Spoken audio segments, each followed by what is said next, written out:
All right.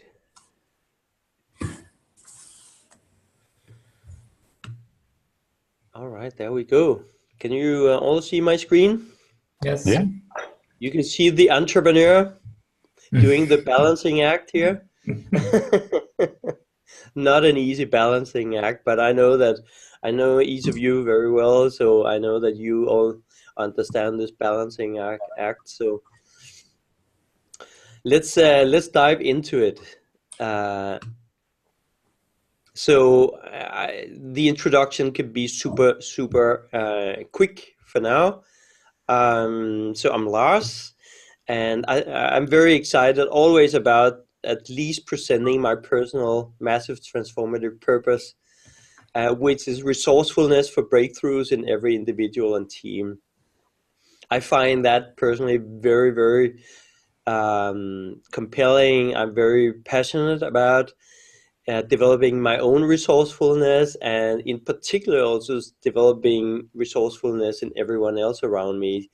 And small little tools or hints of best practices, something usually all it takes, right? Because everyone around us are super resourceful, but sometimes we forget, and sometimes we don't really leverage our resourcefulness. So I'm very excited about this personal MTP. And those of you who were in my personal MTP webinar, you probably have been working on yours as well. There will be another session on that, by the way, soon, to review and discuss that topic. Just very briefly, and you all know this also, I'm deeply involved in the Exponential organizations movement and ecosystem, like many of you are. And my current focus right now is on EXO Leader, which is our fantastic opportunity to actually scale and bring our EXO methodology to the world, help others to impact the world positively. That's how I like to see what we do, actually. I think we have some really powerful methodologies and tools that everybody else should see and use as well. And we'll get to that in just a moment. And I have a technical background as an engineer, electronics engineer and algorithm design and that kind of nerdy stuff, which I have safely put behind me now.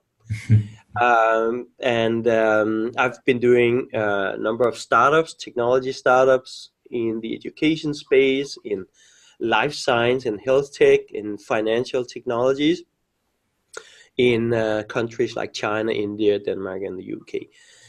So that's a little bit about myself. A good friend of mine started calling me the velocity disruptor, and he kept introducing me that way. So I decided I'll just start using the hashtag, and I'll just get that domain name and just use that as my personal website. So feel free to visit.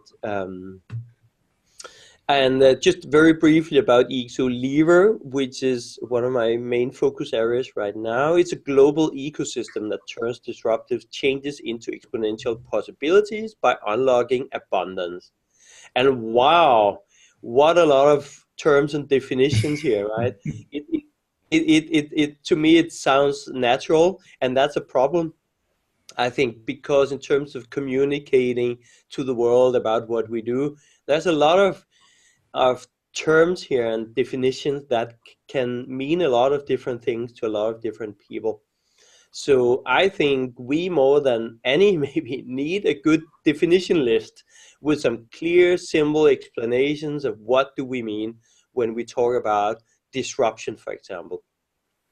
And that's essentially what I've put together. I put a list of definitions together, and the best and simplest explanation that I've come across in the past several years.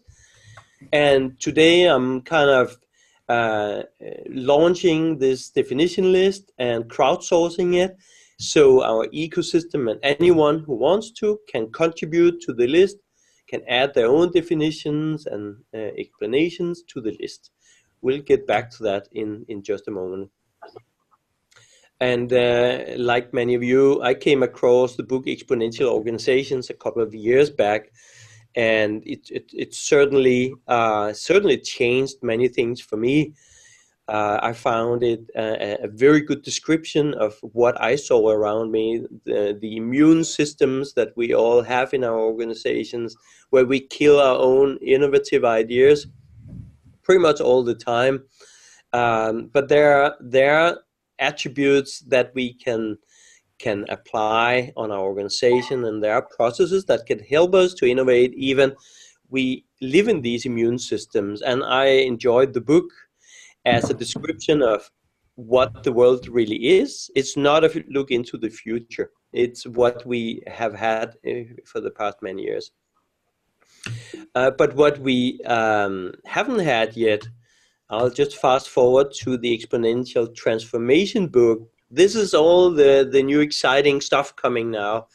This is the book launch on September 20th. And the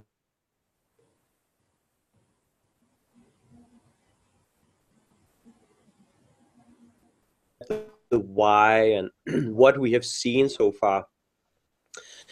The EXO sprint methodology, in the way we have been developing in the past several years, is now described. There's the full blueprint being open sourced here in the book Exponential Transformation. And it's really exciting, and we have this massive virtual book launch. Now over 700 people actually have registered for this book launch. And I'm also running a workshop here in Copenhagen next week, which is also a book launch. So feel free to sign up on exponentialtransformationbook.com and explore this book. I'm not going over everything you see on the screen here, but there's a lot that hopefully you can take away from this book to help you build your own exponential organizations. All right, let's get closer to the definitions, which is the topic for today. So I'm going to show you some examples from this list of definitions. And there are going to be some of the hardcore definitions of technology, exponentiality, and these things, market, stuff like that, bridgehead. But there are also entirely different types of definitions coming from our inner world. And those of you who did the personal MTP webinar, you've seen this slide before. But there are really good reasons for why we should be clear in the way we understand cognitive biases and how people feel and so on when we build exponential organizations.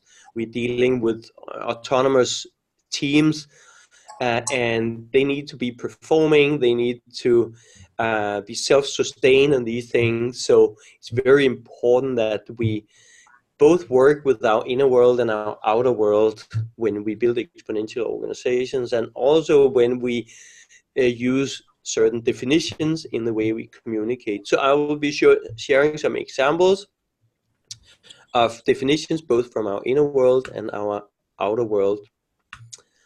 And there are for example, all the EXO attributes from the book Exponential Organizations. They are explained in this definition list. And I just wanted to share also that our fabulous ecosystem have collaborated for now quite a long time to build toolkits that are open source, free for download, free to be used by anyone.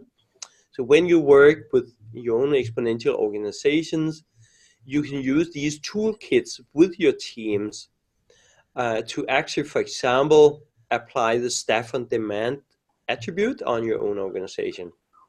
It's a longer story what that means, but I'll, after this session, be sending out an email to all of you. And that email will include a link to this toolkit that contains definitions of all these attributes and a lot of more explanations and the toolkit itself that you can use with your team. So these definitions will be there, and there will be more definitions from our inner world, as I mentioned. So after this session, you will all receive an email with a link to this particular Google Sheet. So I hope that you can access Google Sheets. So this is open to anyone. And in addition to the list, there's also a Google form. So this allows our ecosystem and everyone else to contribute to the definition list. Hopefully that will keep growing and we can keep refining it, and everybody can use it free of charge as much as you want for your own presentations or conversations. How do we best explain disruption, for example? So if you don't see a certain definition, you can add it to the sheet, and you will get the links right after this session. Alrighty then, I want to stay on time here, so let's start discussing a few examples of definitions that you will find in this list of definitions. I'm not going to discuss the entrepreneur one. This was kind of the one definition and image that I used to kind of brand this little webinar. And you are all very entrepreneurial, so but it's a word that's very hyped, as we all know. Everybody's an entrepreneur, so sometimes it can be a good thing to pull out a good definition of the word. And in this case, this is my preferred definition. It's a person who organizes, operates, and assumes the risk for a business venture. And assume that risk is quite key here, because not everybody is doing that. But that's my definition, and if you find it useful, please feel free to adopt it. Just a quick question. Is the guy standing on a motorbike the entrepreneur, or somebody in behind the scenes who organizes this whole stuff to happen? He is taking on a certain level of risk. That's all Yes. I can say. That's all I can say. I don't know what the business venture behind this is. Yes. And his business model. Okay. Yeah. Yes, but it kind of talked to me, being an entrepreneur myself. I felt like I understood the guy, even I would never do this myself. Yeah.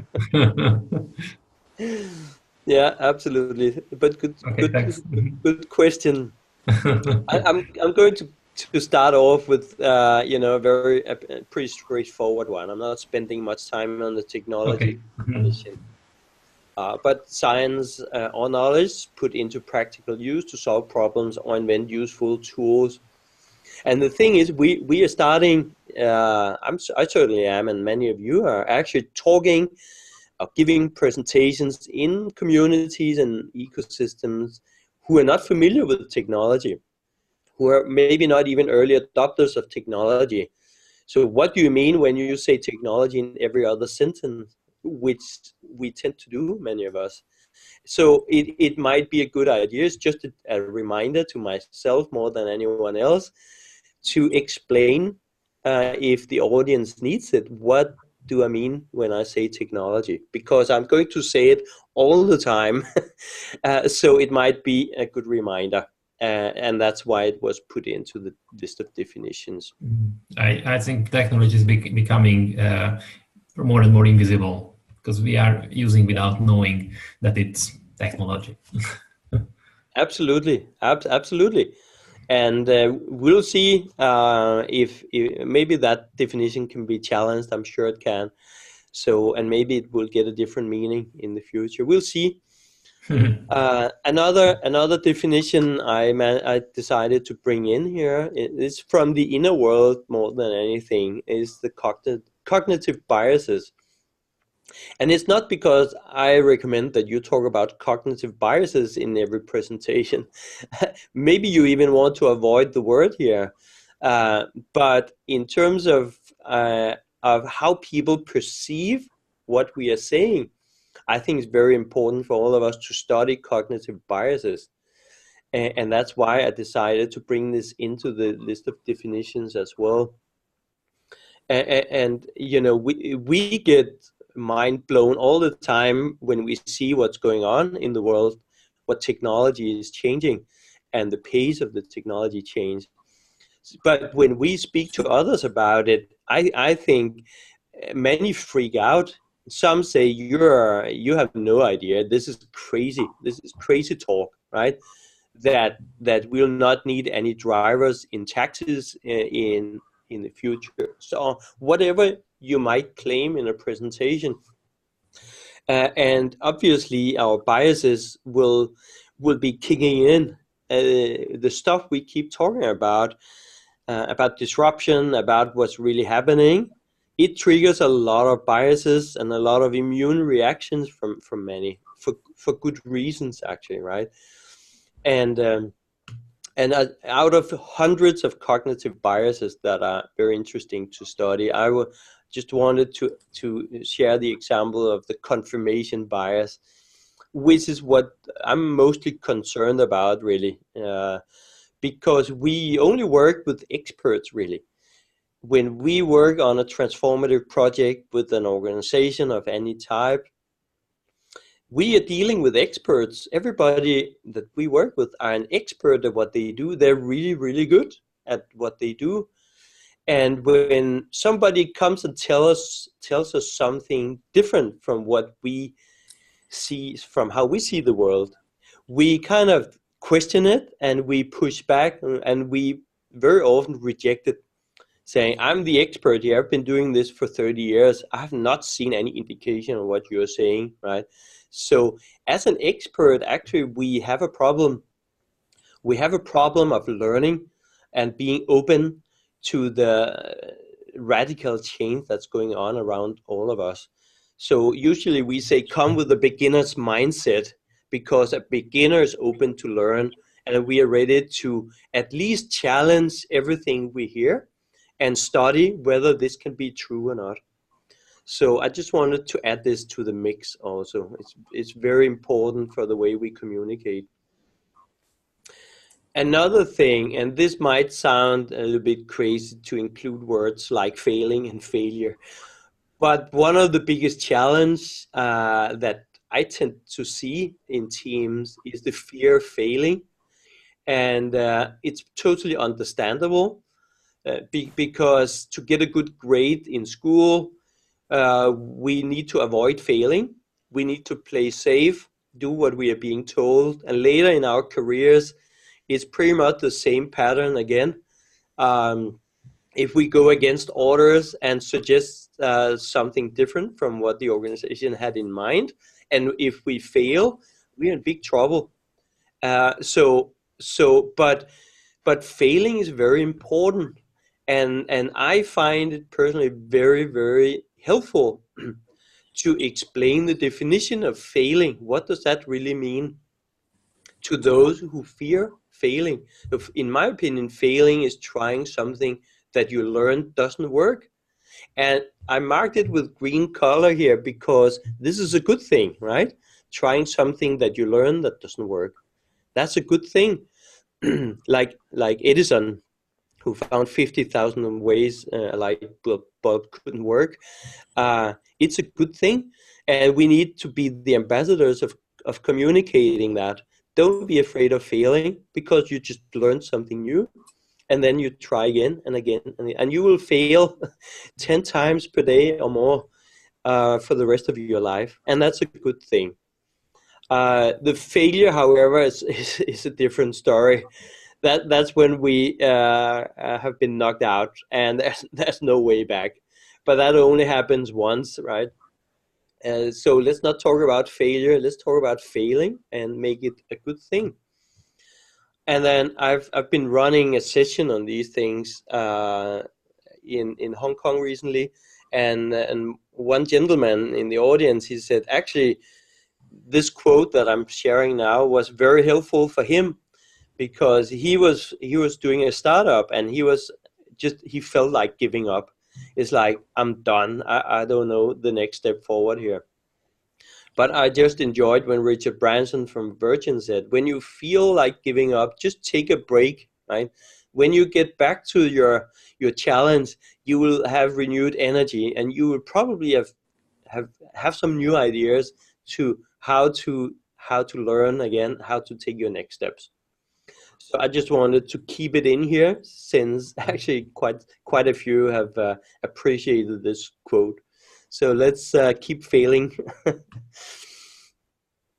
All right, from the inner world also, and this was a terrible personal learning I experienced recently, that there are actually advocates for the fixed mindset around, and it's not a given that we have a growth mindset, of course, but many amazing people around us do have a growth mindset. They have learned in their own way that they can actually put in the effort, put in the learning, the persistence, and they can improve their own abilities, their own intelligence, and change themselves.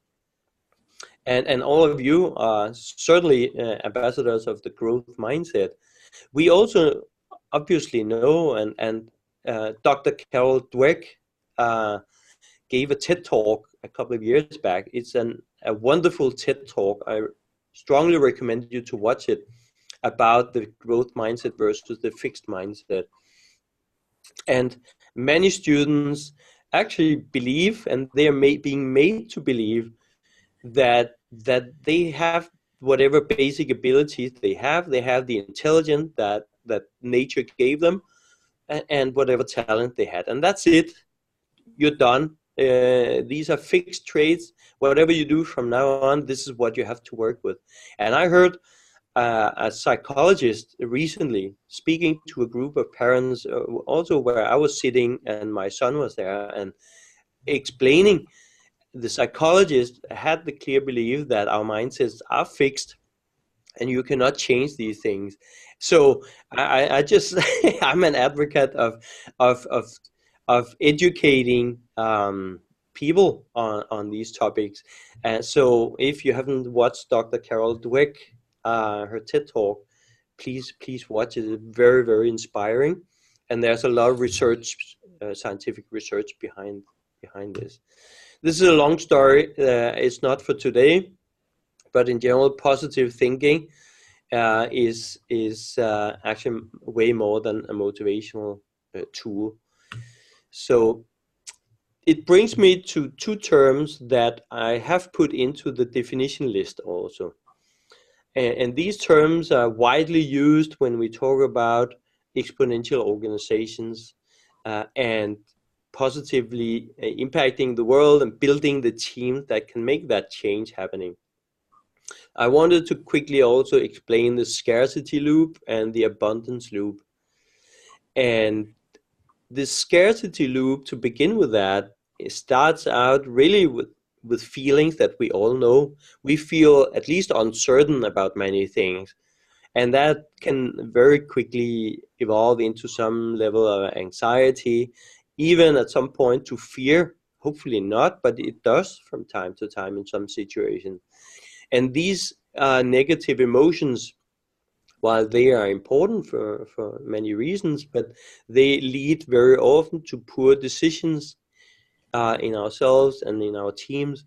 And poor decisions obviously leads to negative outcomes. And negative outcomes will kind of reinforce the negative feelings and so on. So that's the scarcity loop. And we don't want to be there. We certainly don't want our exponential organizations, our autonomous teams to be there. It will kill everything that we have tried to achieve. So it's very important to get our teams into the abundance loop, of course, which is the opposite positive spiral. It's a spiral where gratitude and peace of mind leads to much better decisions and a much more positive outcome. And positive outcome gives us a good excuse to share our gratitude. So that's where we want our autonomous teams to be. And if they're not, this should be our top priority at any given moment, right? So these definitions are in the list as well, the list that I'll be sharing very shortly. So I'm coming to the end of the half hour. I'm not going to explain the experimentation, and you all know the importance of it. For sure, study Amazon and how they work with experimentation, if you don't trust me on that. Some of my favorite definitions, however, to close off for this session: innovation, because it's used all the time. We all say innovation all the time. I just love David Roberts from Singularity University, his definition of innovation, which is doing the same things better. It's very simple, isn't it? It's straightforward, easy to remember, easy to communicate. So doing the same things better, like the umbrella on this picture here, it keeps us dry. It continues to keep us dry, but we might add another function to the umbrella. And that's an example of innovation, I believe. I have another quick example of innovation, or is it innovation? I want to raise the question. There's a little video here. I hope you can see it wherever you are. So I'm going to roll a little video from a movie that I'm sure you have all seen. One of the most famous movie moments in history. So here we go. Is this innovation?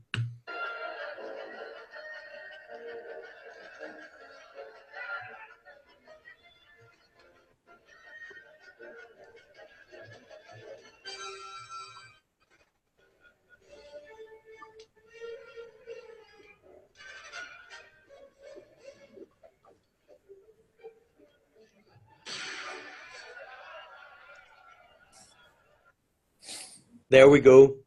So the gentleman with the sword on the scimitar there, he used to be the king of the village, but suddenly someone shows up with a gun. So has it been disrupted here, or is the gun the next step innovation to the sword? I'm not going into the conversation now, but I've had interesting conversations on that question in different workshops.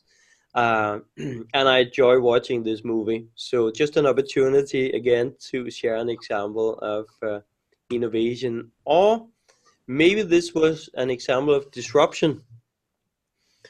So where innovation was doing the same things better, that evolves into maybe into doing new things, not doing the same things better, but doing new things. And if you take the next step from doing new things, maybe what you're doing is doing new things that make the old things obsolete. And this is the definition of disruption, also by David Roberts. And this is my all-time favorite, actually, of definitions. And disruption is being used and abused and misused in so many ways as a word. And it's quite a hot topic. And if you, as a consultant, go out and claim that you're being disrupted, what are you going to do about it? You will find a lot of pushback very often. But you need to clearly explain what you mean by disruption. And I find this definition very helpful. Doing new things that make the old things obsolete is pretty straightforward, it's pretty simple. And I think it makes it clear to, at least to myself, that there is disruption happening around me in different industries and in society. So that was the definition of disruption. And well, Albert Einstein actually said, and this is in defense of using the word disruption, the world as we have created it is a process of our thinking, which I believe is very true. It cannot be changed without changing our thinking. So to solve our challenges in the world today, I believe we do need to change our thinking, and we do need to disrupt ourselves as well. So I think it's a valid definition, is a valid word to use, and we need to explain it clearly. A disruptor. So I just want to add this as well: a person or thing that prevents something, especially a system, process, or event, from continuing as usual or as expected. And as you all know from our sprint methodology, a disruptor is a very important role in a process. We need someone to help us to stop what we are trying to achieve. So we can rethink everything. We can find maybe a 10x better approach to what we are trying to achieve. So the disruptors are a very important role intentionally to use. And by the way, we have many disruptors around us, whether we like it or not. Also, when we want to do something and people allow us not to do it. So the disruptor is an important role and also part of the definition list, which you will receive very soon by email. There will be a link, as I said, to a form where we can all add additional definitions. I hope you all will. Where if there are definitions you don't find in here, please add them. And then we can have a regular call to review the definition list if needed. So that's what I had for you today, and I'm almost staying within the allotted time for this 30-minute webinar. Just wanted to hear if there are any questions or thoughts from any of you, and then we'll close off. Just a quick remark. This story becomes even more interesting when you try to translate those definitions into your mother tongue. So yeah, it makes me very, very crazy sometimes when I need to talk about such kind of definitions and topics in Hungarian, in my case. Yeah, there are several definitions. We don't have the right Hungarian word for it, and actually what and how disruptive innovation could be translated into Hungarian. There was a debate last year. And there came up several definitions for that one, but now it looks like that we have a good word for it. You have landed on a settlement. See how long it will take. Okay. No, it's a very valid point. We all speak other languages than English, actually. I think all of us on this call, yes, and live in different countries where this discussion is going on. So it's a very valid, and also actually the meaning of a word when we translate it. Sometimes we will have to give it a different meaning, slightly different meaning for cultural or other reasons. So it's not a straightforward challenge that we're looking at here. Yes. Well, thank you, Lars, for sharing your thoughts regarding these definitions. And I'm really curious about the list of the definitions you will share with us. You're very welcome. I'm glad you liked it. Any other questions before we close off for today? Or comments? I have a comment. Hi. Yes. Related to the definitions, I feel that we can add something related to value creation. This is this is what I felt it's still missing. Again, the entrepreneur definition is clear because at the end of the day, it doesn't say what kind of entrepreneur. But on the other definition, like disruption, I felt that disruption for the sake of disruption should be wrong. Yeah. And I believe that this disruption for the value creation would be more explicit. So I would add something. I don't remember now the definition. It appeared on the screen. But I would add something related to value creation. I think that's a very good point. And actually what I think is each of these definitions deserve a whole separate kind of webinar to discuss the meaning and actually define them. And I agree, disruption should never happen for the sake of the disruption. It should be a value creation. but also reality is, and that should be the goal, reality is that I think most who try to disrupt actually are not trying to disrupt, they're trying to change things for the better, and they end up coming up with something disruptive, while others just want to kill competition and disrupt the industry, right? And whether that's a value creation or not, I don't know. But it's a very... Arts is what people think it's arts, right?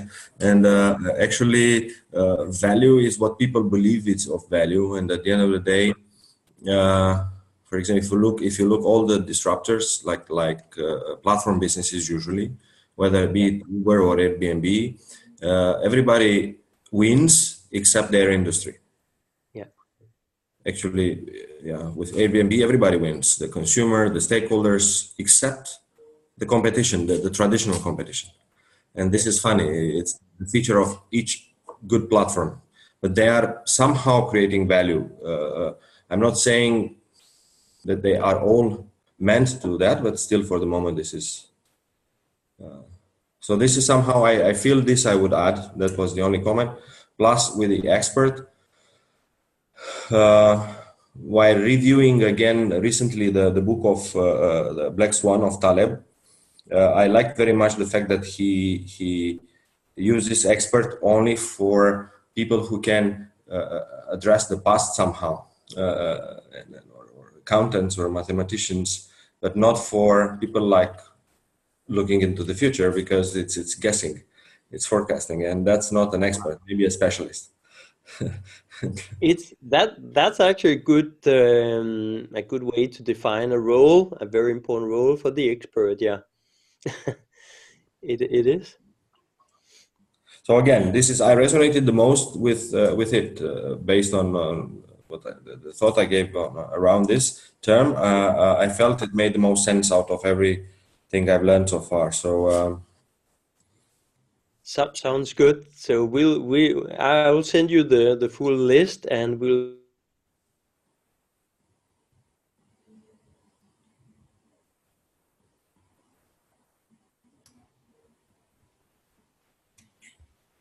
lost Lars, I think.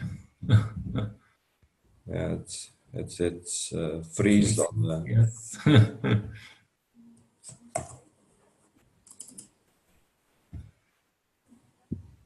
Guys, I need to leave. Yeah, me too. I have some phone calls to arrange. It was nice to see you. And that was very interesting. Thank you. Yes, Lars will continue this initiative and come up with about how to continue. Bye. See you guys. Have a great one. Bye.